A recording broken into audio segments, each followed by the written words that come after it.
Comenzamos esta segunda mitad del año. Yo les decía la última vez que nos encontramos en medio de estas mesas de exámenes y demás, que fue bastante caótico. Y les dejaba un cronograma, y cuando les compartí esa primera línea de tiempo, a mí ¿qué me interesa?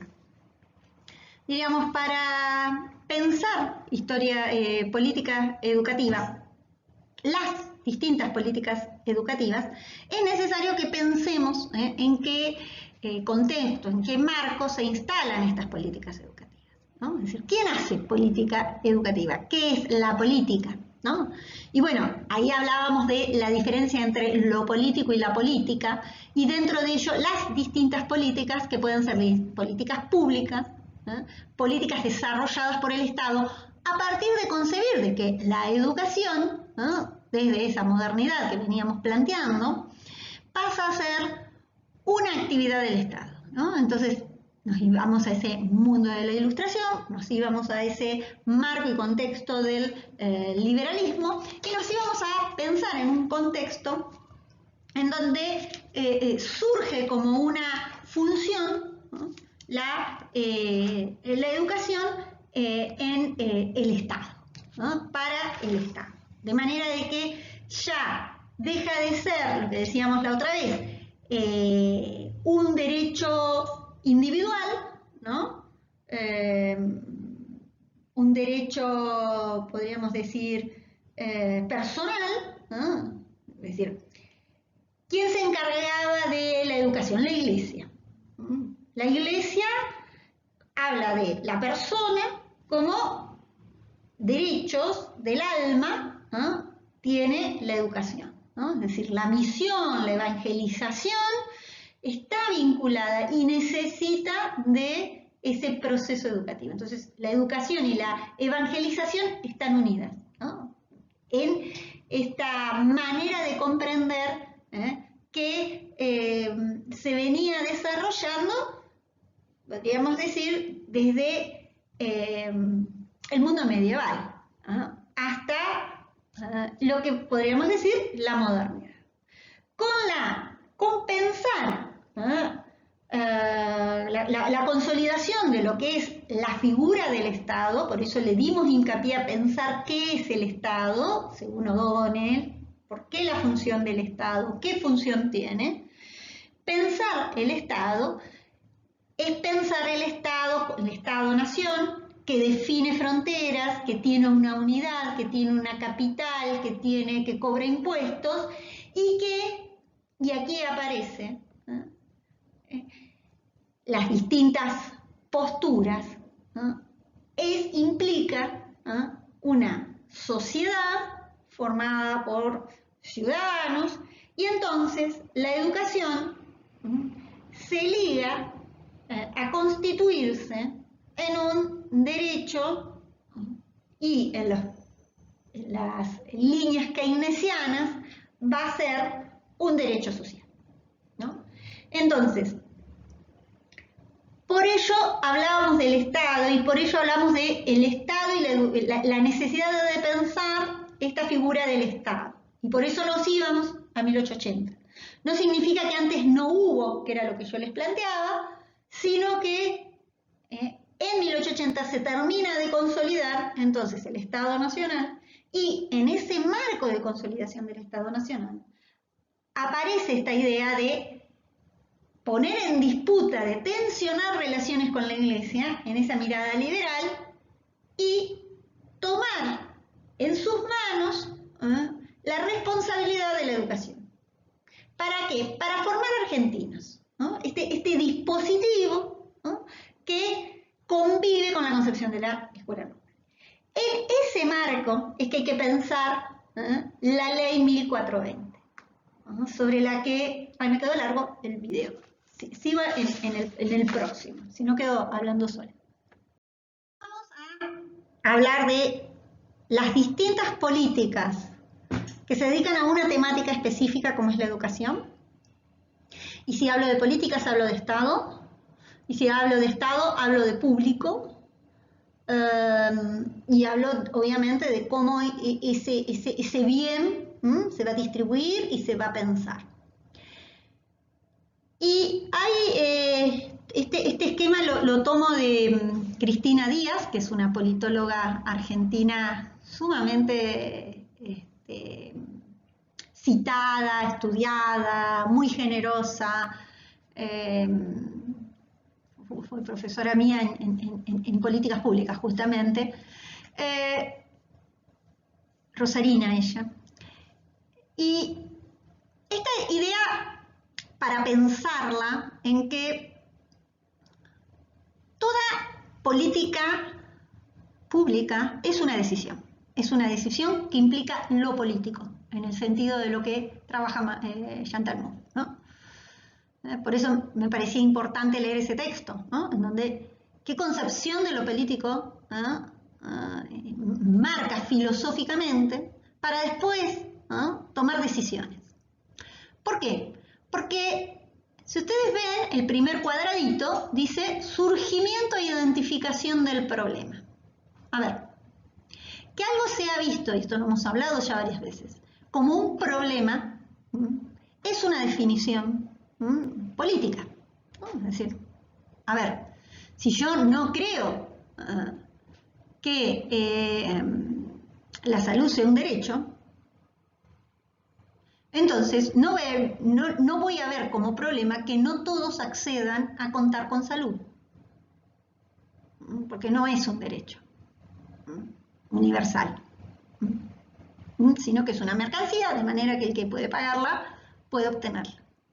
Entonces, que yo defina un problema es desde qué tamiz observo esa realidad, ¿no? Es decir, el mundo permanentemente presenta datos, hechos, situaciones, pero ¿cómo analizo esas situaciones?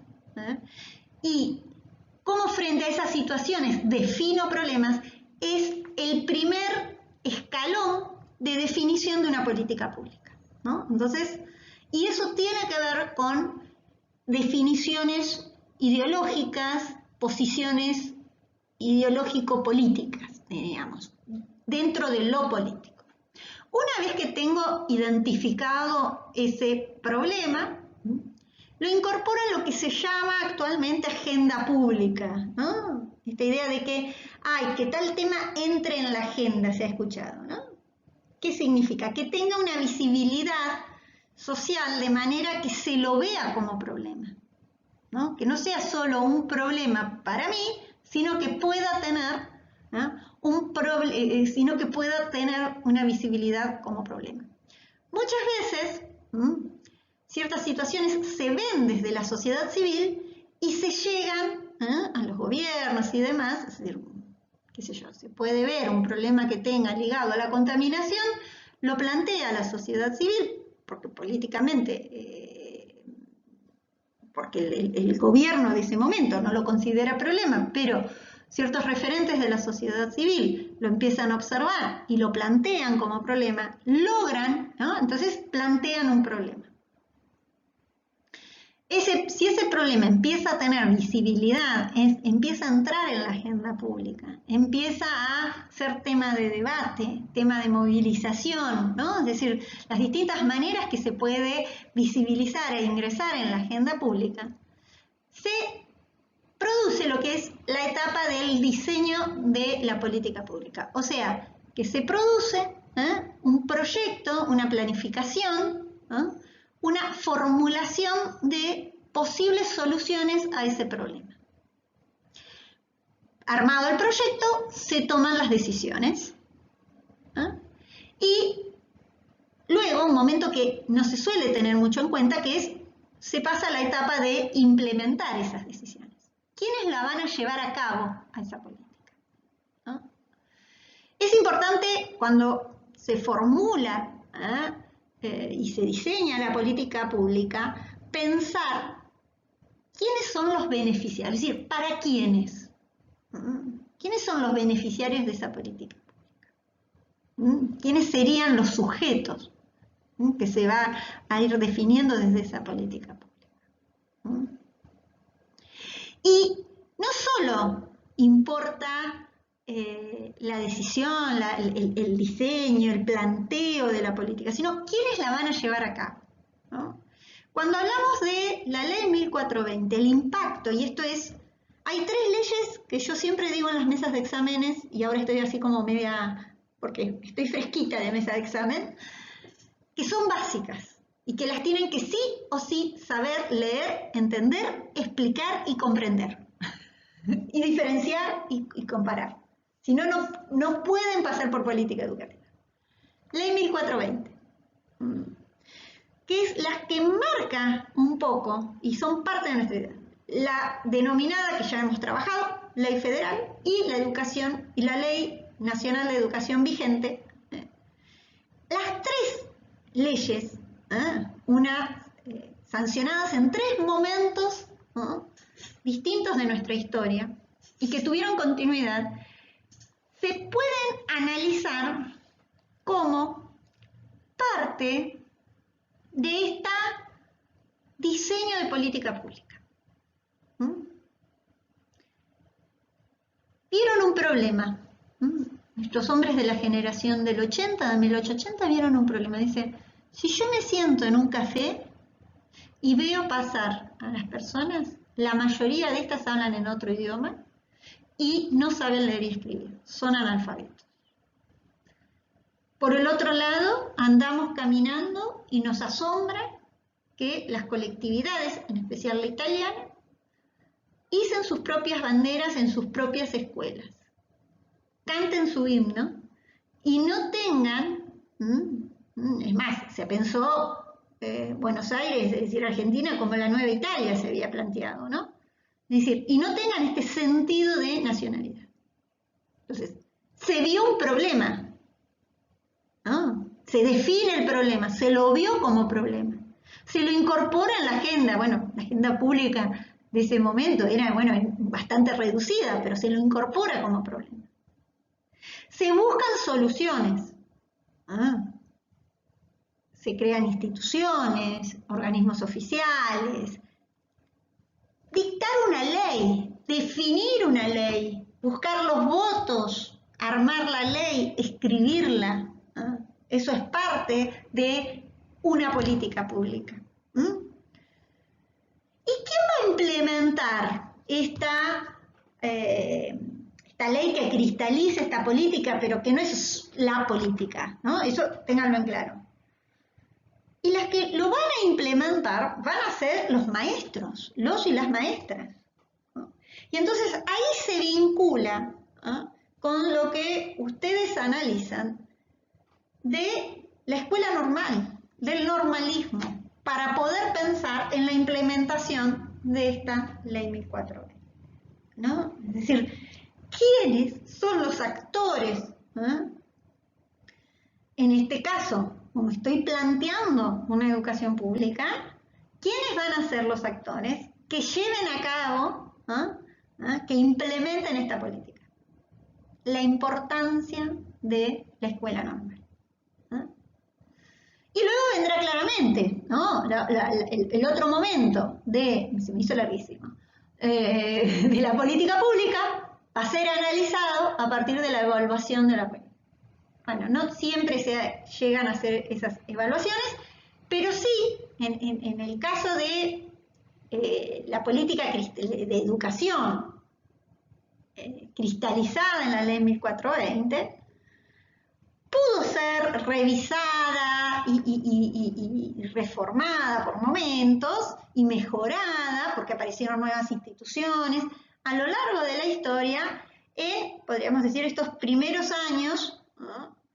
Y por eso yo los invitaba y las invitaba a que miraran lo que tiene que ver con los modelos de acumulación. Sigo en la próxima. Ahí les comparto el video que les sugiero en el cronograma para que vean. La lectura que vamos a ir complementando, tanto la lectura de Pinet como la lectura de Fiorucci, el rol de la escuela normal, y en especial la lectura de la ley 1420. así con el detenimiento que le han dado a la lectura también de las leyes anteriores, de la ley federal y de la ley actual, ¿no? En esta idea de quiénes quedan incluidos, cómo se define la educación, a quiénes llega esta política, a quiénes la van a implementar. Preguntémonos todo eso. Y volviendo al video anterior, que hablaba de los modelos. Ustedes el año pasado cursaron Historia Argentina, ¿no? Y no vamos a trabajar nosotros con Historia Argentina, pero sí yo les decía que uno tiene que ir pensando en distintos modelos de acumulación que se fueron desarrollando en la historia de nuestro país para organizarse. Hasta acá habíamos hablado de un modelo de acumulación de tipo excluyente, podríamos decir, vinculado a lo que era excluyente, concentrador, vinculado a este mundo unipolar que se había consolidado tras la caída del muro de Berlín y que se vincula a todo el proyecto de políticas neoliberales que las veíamos 70, década del 70, década del 80, que se van insertando, que van llegando a nuestro país, primeramente muy tibiamente en el contexto de la dictadura, en una necesidad de disciplinamiento de las distintas fuerzas sociales, y por el otro lado, ya durante el gobierno de las dos presidencias de Carlos Saúl Menem, en donde se cristaliza la política educativa en la Ley Federal de Educación. Un modelo de acumulación distinto, ¿no? Una propuesta ligada a políticas incluyentes y distributivas, pensando 2004 hasta 2015, contexto en el que, modelo de acumulación distinto, en el que se consolida la Ley Nacional de Educación. Y nos vamos para atrás, ¿cuál era la ley anterior a estas dos leyes? Que fue la Ley 1420, que surge ligada a este modelo de acumulación agroexportador, ligado a esa generación del 80, ligado a este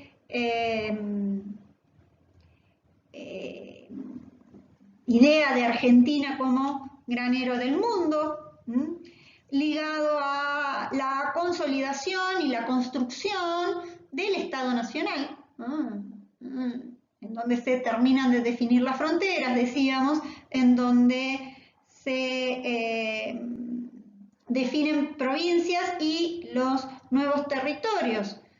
Luego del exterminio de los pueblos originarios y de ganar territorio a partir de este genocidio de los pueblos originarios, que implicó la mal llamada campaña del desierto en Chaco y en Patagonia, se incorporan lo que van a ser esos territorios nacionales. Entonces decíamos, teníamos provincias, teníamos territorios nacionales y teníamos la definición de la capital federal y la capital de la provincia de Buenos Aires, diferenciándose lo nacional de la provincia de Buenos Aires.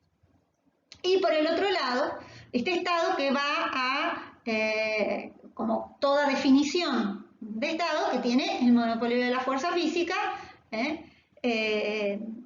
y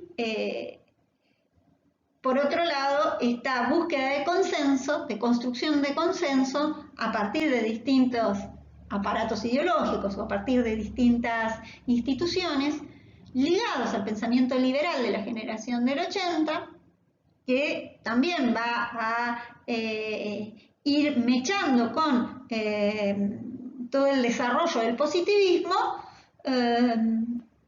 se consolida lo que es la política educativa, que cristaliza en la Ley 1420, pero que decíamos está ligada al normalismo, por eso les hablo ahí de la Escuela Normal de Paraná,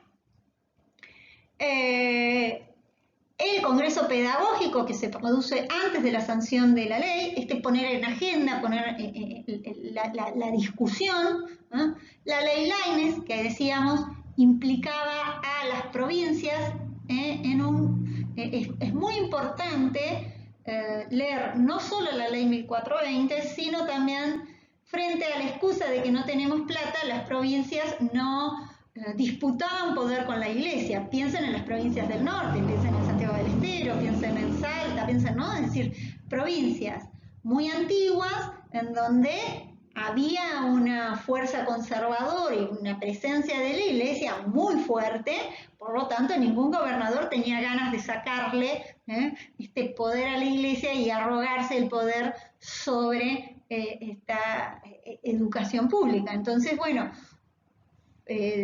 una de las muletillas era, no tenemos plata, bueno, entonces en aquellos lugares en donde no existiera plata, el gobierno nacional iba a, de allí la importancia de que lean la ley Lainez.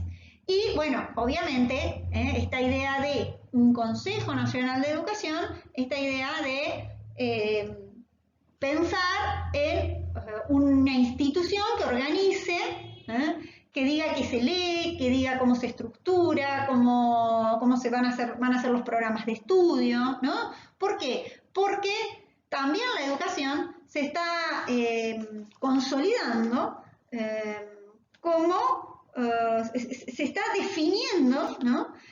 Los distintos planes, se está organizando, aparece currículum. Esta idea de la gradualidad tiene que ver con esto, de que no todos aprenden todo al mismo tiempo, sino que de acuerdo a las edades se van a ir organizando esos contenidos, ¿no? Entonces se distribuyen estos saberes elementales y se crean currículums. La idea de un currículum, la idea de cuáles son los contenidos mínimos que se tienen que hacer, ¿no? Y esos currículums que son universales y que van a estar diseñados, pensados por una institución que depende del gobierno.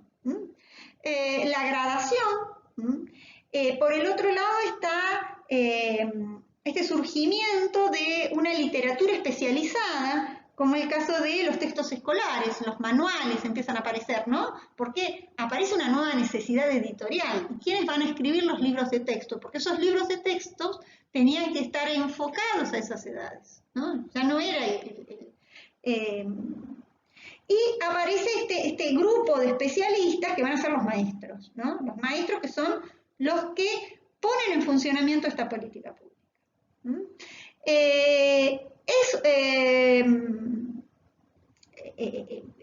Se define un campo pedagógico, se define una tecnología escolar, diríamos, desde el mobiliario, la arquitectura, decíamos cómo se tienen que definir las aulas, la escuela, ahí toda la influencia, decíamos la otra vez, del higienismo.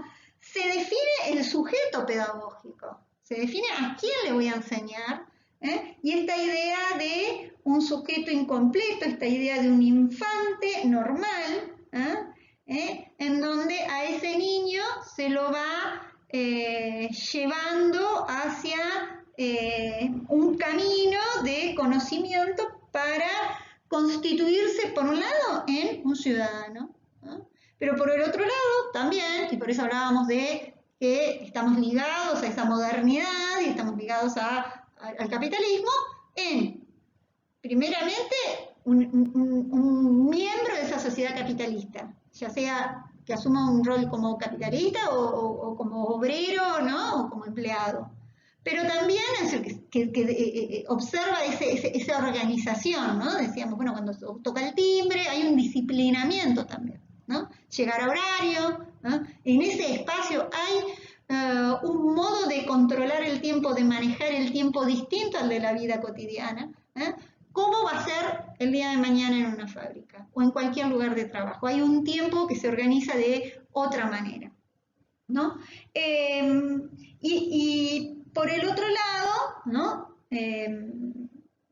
Bien, entonces, en función de ello aparece toda esta posibilidad que permite la escuela, que siguiendo a Pablo Pinet, decía, cristaliza la educación. Entonces pregunta, ¿por qué triunfó la escuela? Y en función de ello, ¿para qué la escuela? ¿No? ¿Para qué la podemos pensar hoy? Son muy interesantes las preguntas que propone, ¿no? Incluso, ustedes saben que también aparecen en función de esta profesionalización del campo, ¿no? Que divide por un lado lo que van a ser las universidades y las formaciones docentes. También aparecen órganos de análisis y de divulgación, como es el monitor de educación, que se edita como una revista que se difunde en el ámbito docente, ¿no? Entonces, pensar el contexto del positivismo, del estudio del sujeto, piensen que empieza a principios del siglo XX a desarrollarse todo lo que es la psicología, más que la psicología, el estudio de